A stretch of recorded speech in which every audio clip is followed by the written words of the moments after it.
formal shape.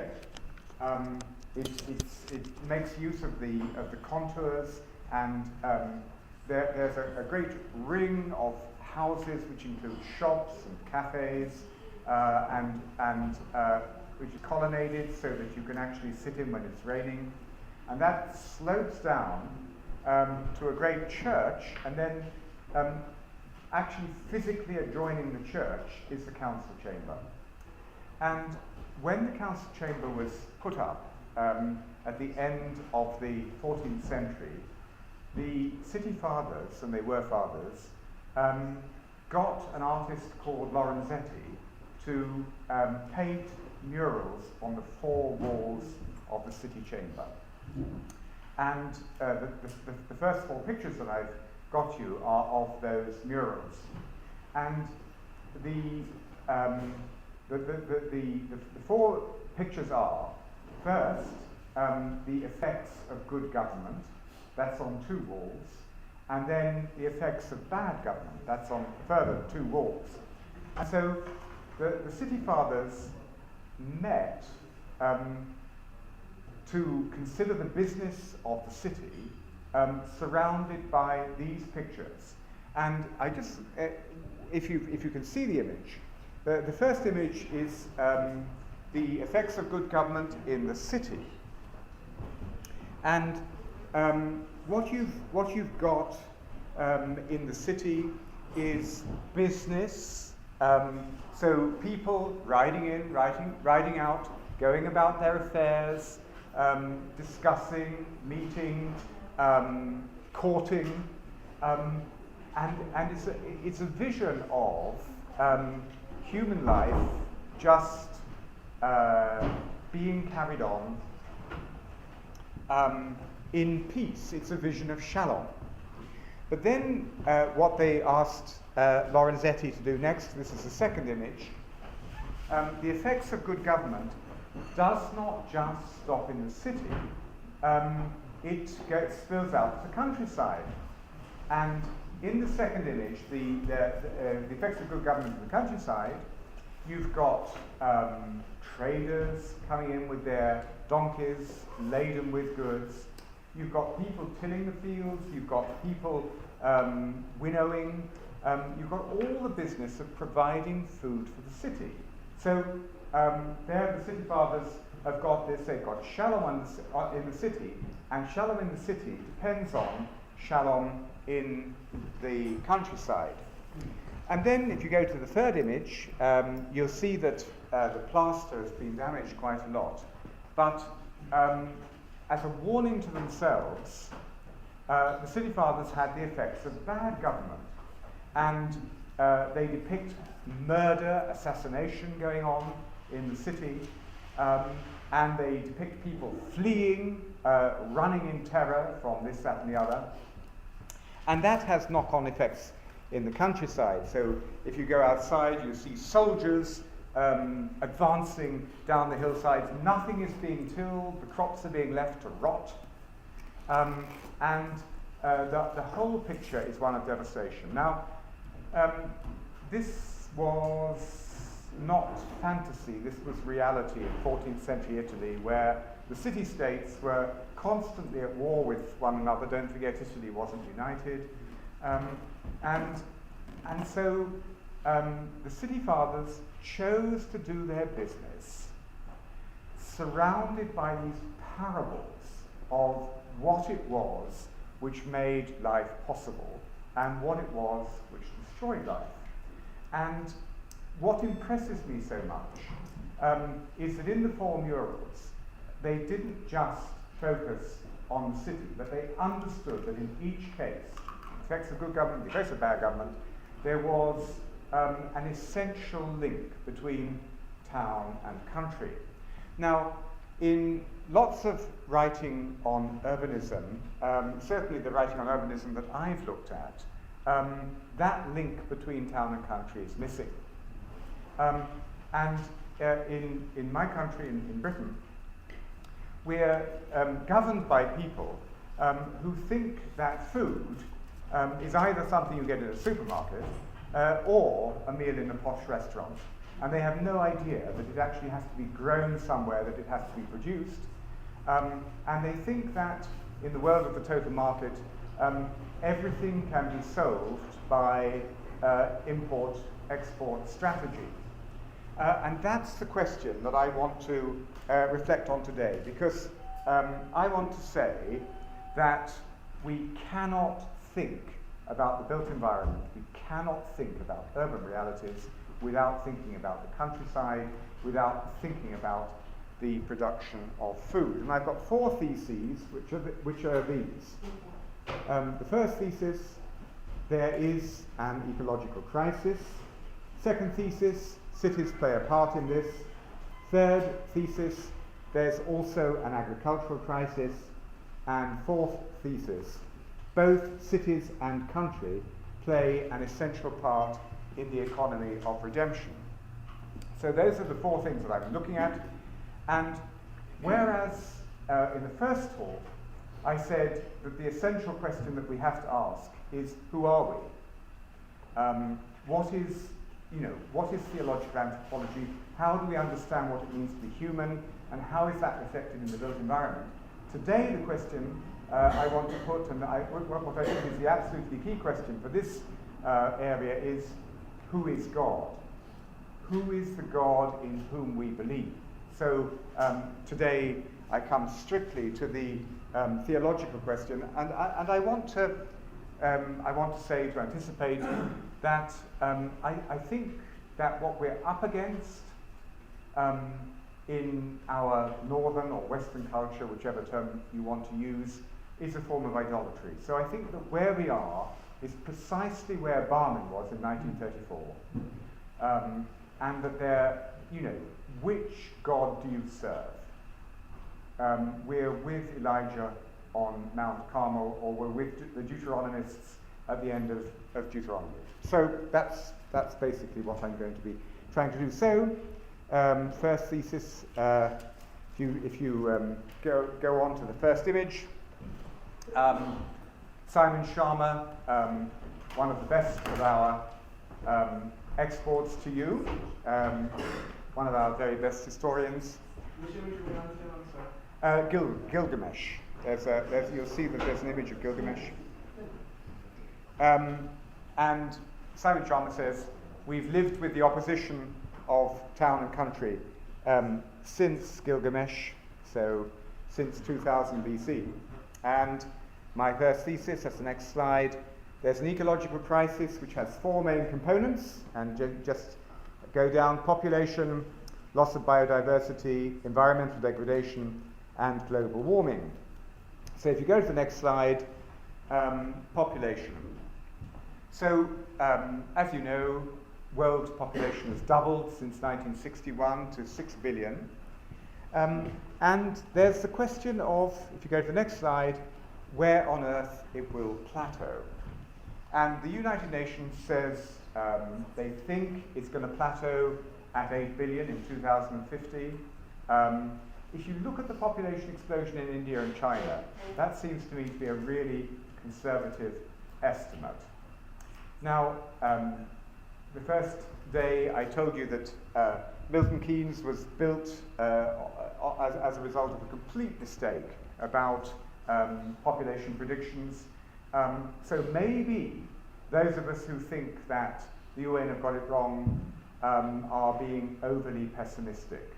But we don't know that world population is going to plateau at 8 billion. It could be 10 billion, it could be 12 billion, it could be more.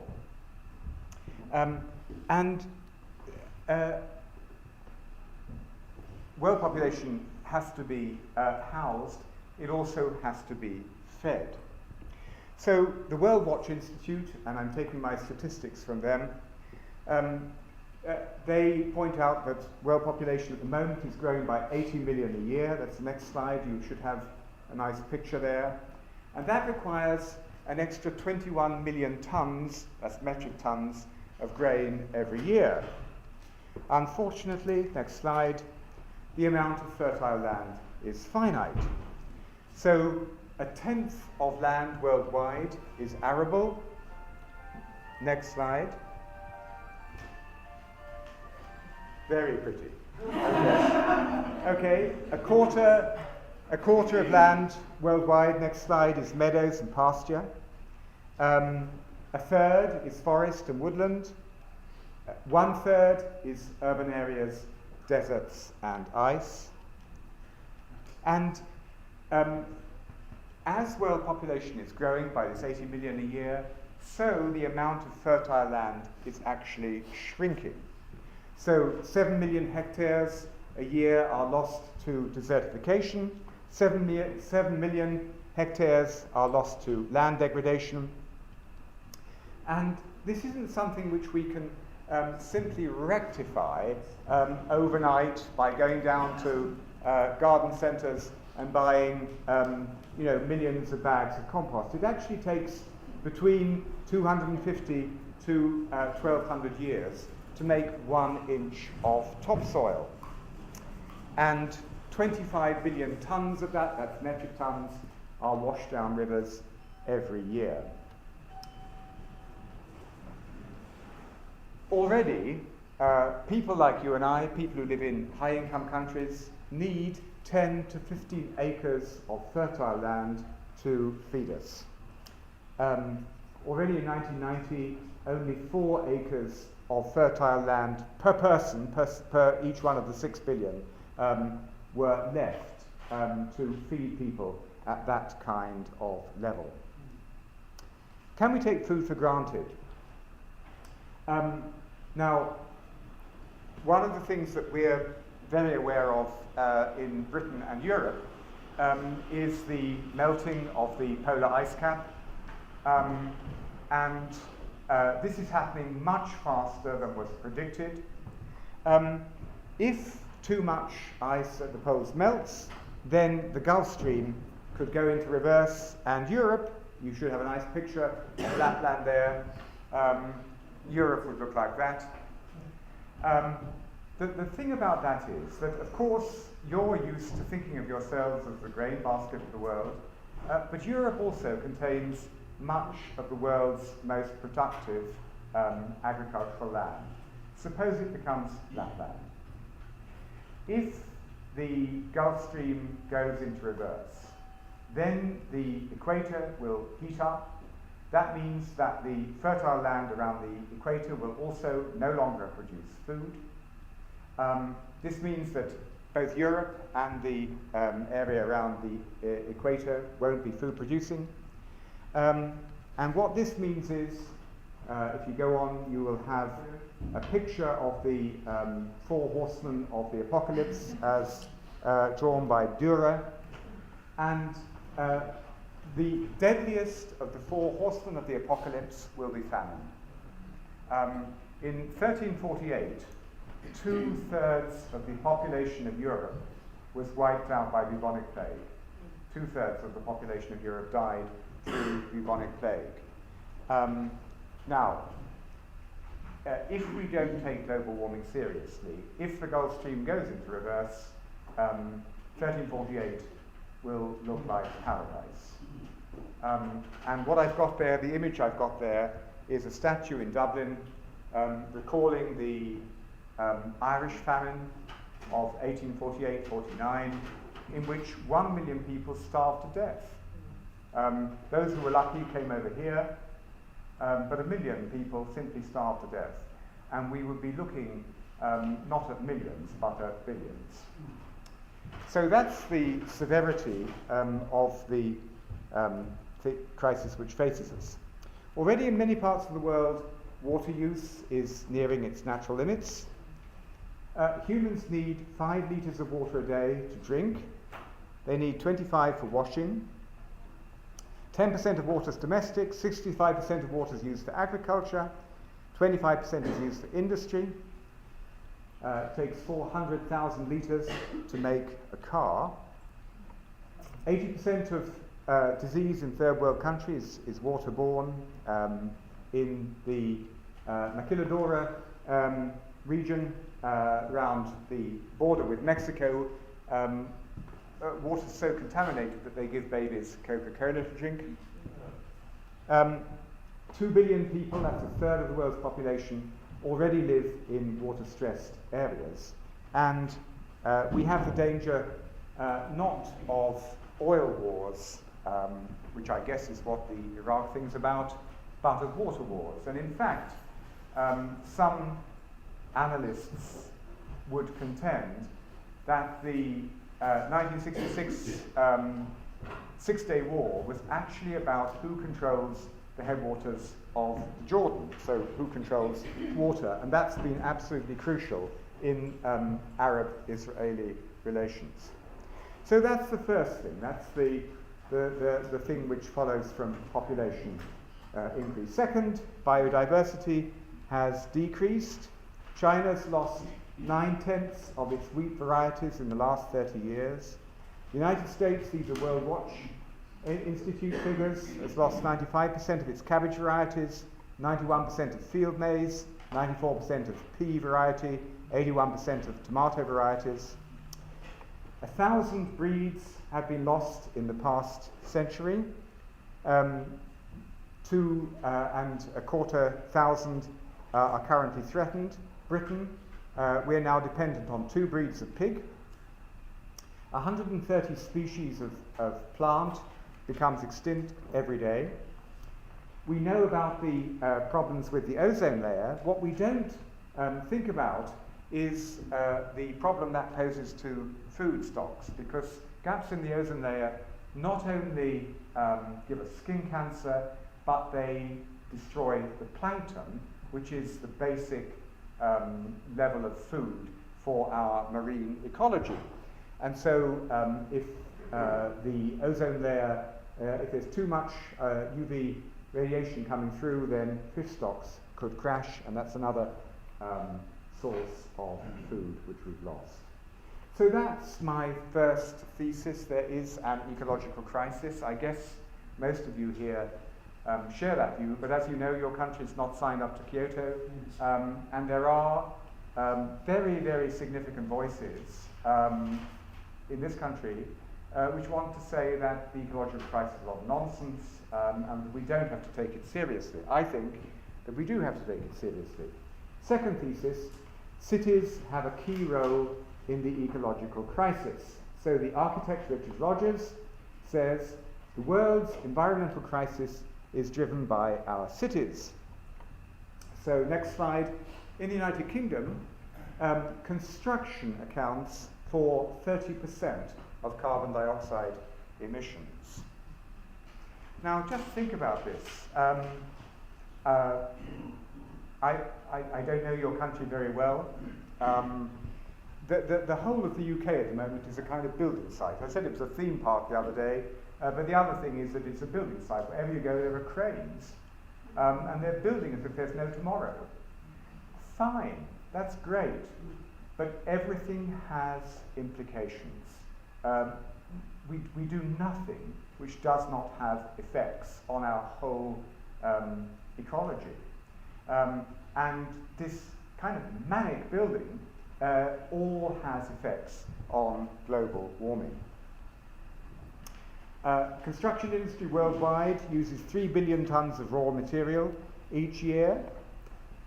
More than half of the world's population now live in cities, and cities use up fossil fuels hundreds of thousands of times faster than they can accumulate. The ecological footprint of London is 50 million acres, 125 times its actual size. The OECD nations, the Organization for Economic Cooperation and Development, these nations consume half the world's commercial energy, and 40% of that comes from heating, lighting, and air conditioning. Next slide. The Sears Tower in Chicago uses more energy in a day than an Indian city of 1 million. New York uses as much energy as the whole of Africa. And then you've got a picture of Singapore. The larger the city, the more dependent it is on external ecosystems. Now that's what Lorenzetti was, already recognized in 1398 when he painted those frescoes in Siena. Transport is a huge factor in this.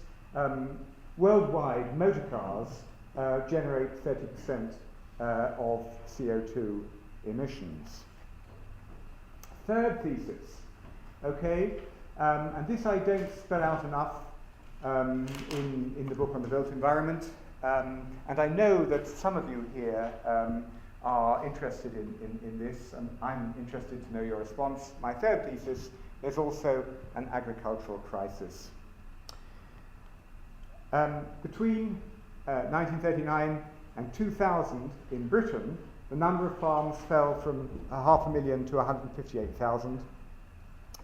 17,000 people left the industry just in the last year or so. France lost half its farmers between 1982 and 1999. Germany lost a quarter. The US has lost 4 million farms since the 1930s. Now, agriculture, and in particular peasant agriculture, is still one of the main employers in the world. 1.5 billion people still work on the land. But unfortunately, what's happened, and I've heard Eric and others talk about the impact of agribusiness, the bias over the past 50 years has been more and more and more towards giant farms displacing the small mixed farm. So in the European Union, 12% of the farms produce 60% of all agricultural output, 1% rear 40% of the animals. In the UK, 10% of the farms produce 80% of the food. And then this statistic from the United States, between 1987 and 1997, US farmers received $123 billion for their products, but they spent $185 billion in fertilizers, the need for diesel for their tractors, and so on and so forth. So they've been running at a loss. And I had a tremendous shock. I mean, this won't be any surprise to you, but I was at a conference in this country 2 years ago in New York State, and I couldn't believe my eyes looking at the small farms and how run down they were and how antiquated the machinery was. And we have, in Europe, we have a very, very distorted picture of the United States because we only read about Bush and Rumsfeld, and for most Europeans, what the US is Washington and Congress and the Senate and so on and so forth, and we read about the agricultural subsidies. So I asked my host then if I could meet some farmers, and they drove me out to some of these small farmers, and I said, how much subsidy do you get? They said, we don't see a dime.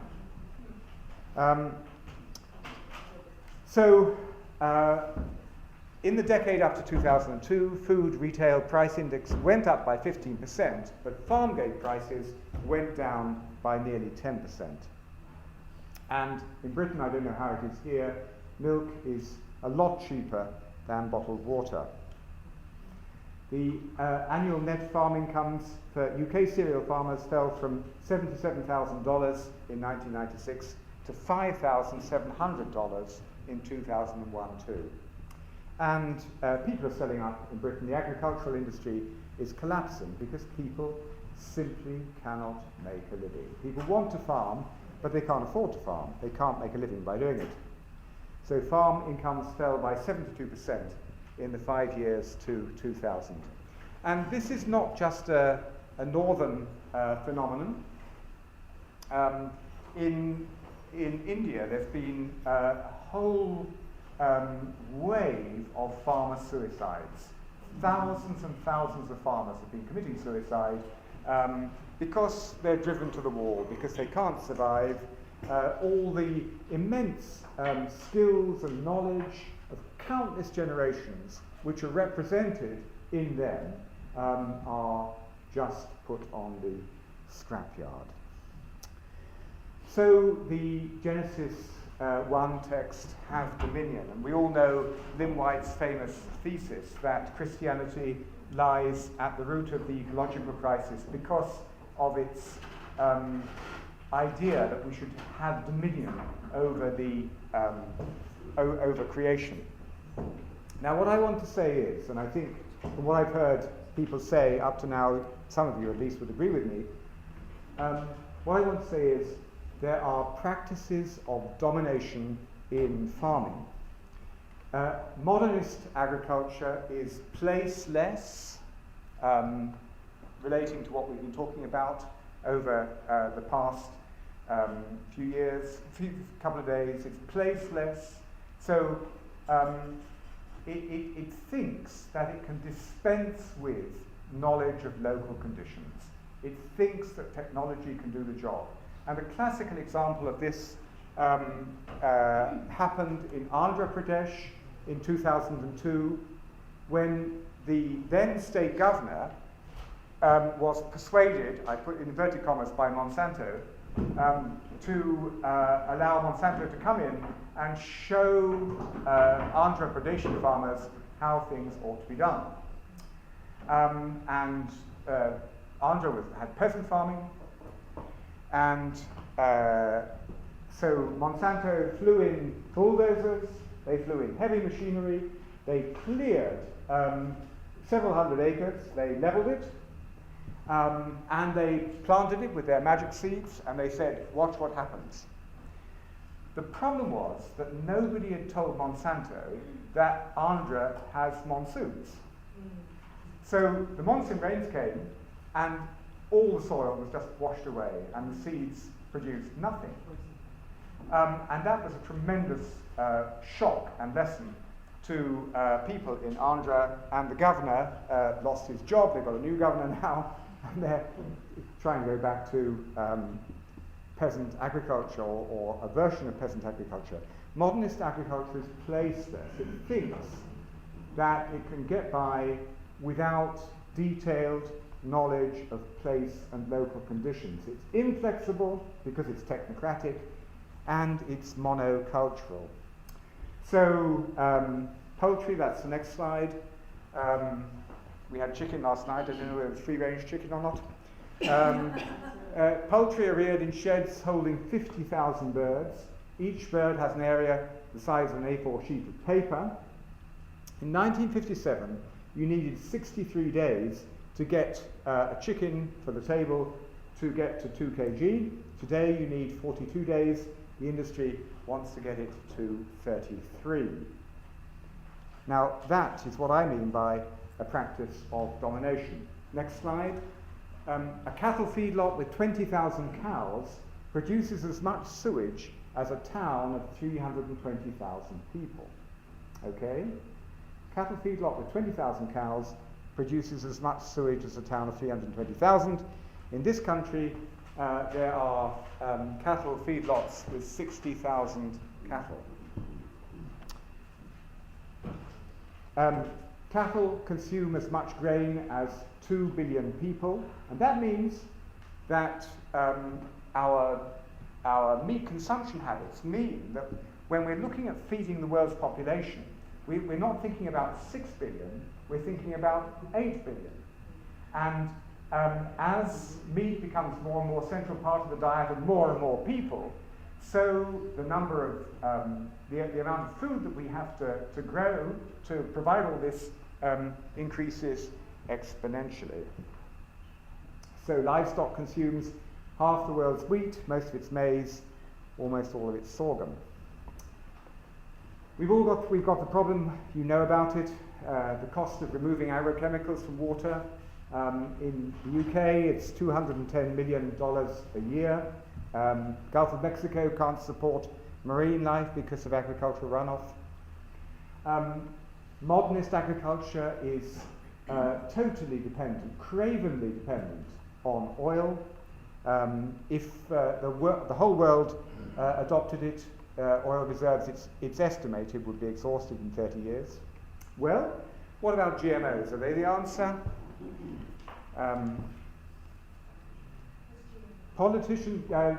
Genetically modified organisms, square tomatoes, and other genius devices.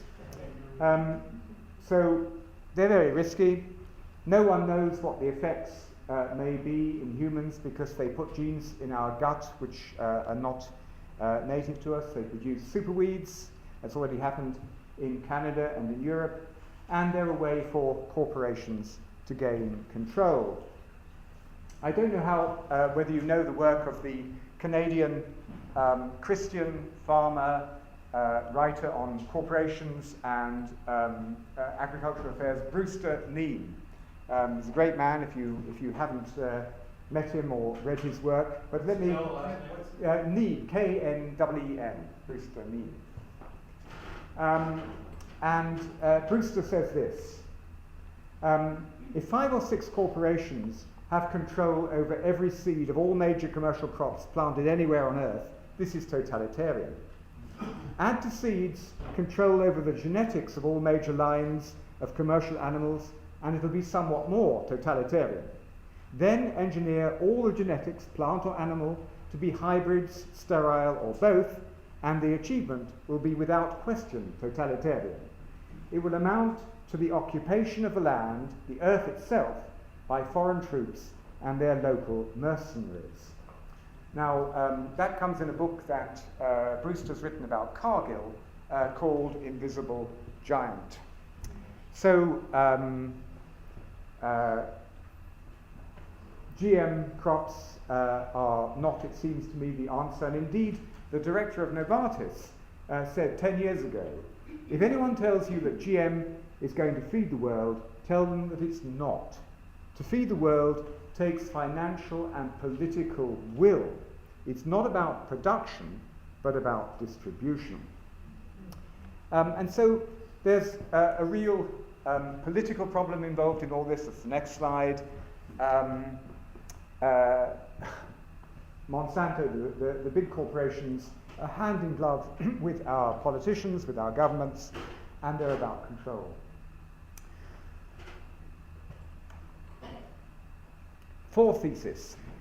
Town and country are both part of the economy of redemption, the means by which God makes and keeps human beings human.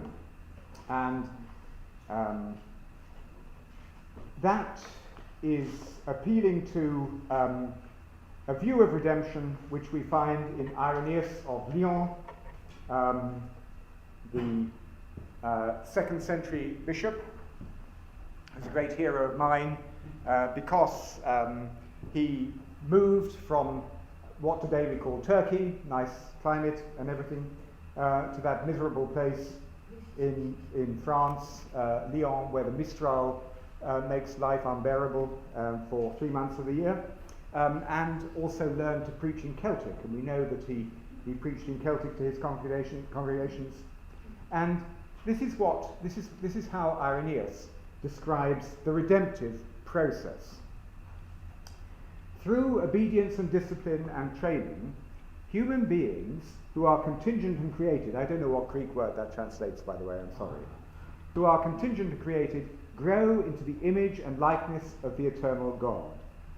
This process the Father approves and commands, the Son carries out the Father's plan, the Spirit supports and hastens the process, while humankind gradually advances and mounts towards perfection, that is, they approach the eternal. So, for Irenaeus, redemption is process, and it's an educative process. Now, in that educative process, I want to say that both the town and the country play a vital role. Okay, so that's basically what I want to argue in this section. Next slide. Drawing on the work of the French historian Fernand Braudel, he says, cities are the accelerators of historical time, turning points, watersheds of human history. Next slide. All major bursts of growth are expressed by an urban explosion. We can't be anti-urban. When we're faced with the ecological crisis, it's not an option to say, let's all go back and live in caves. Okay? We can't all live in eco-villages or communes. We have to learn how to redeem the city, partly because the city in itself plays a key part in human redemption. So our very word civilization is about what cities do to us and for us. We can't underestimate the contribution that cities make to being human. And as we know in Scripture, the cliche is that the story begins in a garden and ends in a city, but cities play an absolutely focal role in the redemptive process, thinking especially of Jerusalem. But, next slide, cities have to be fed and watered.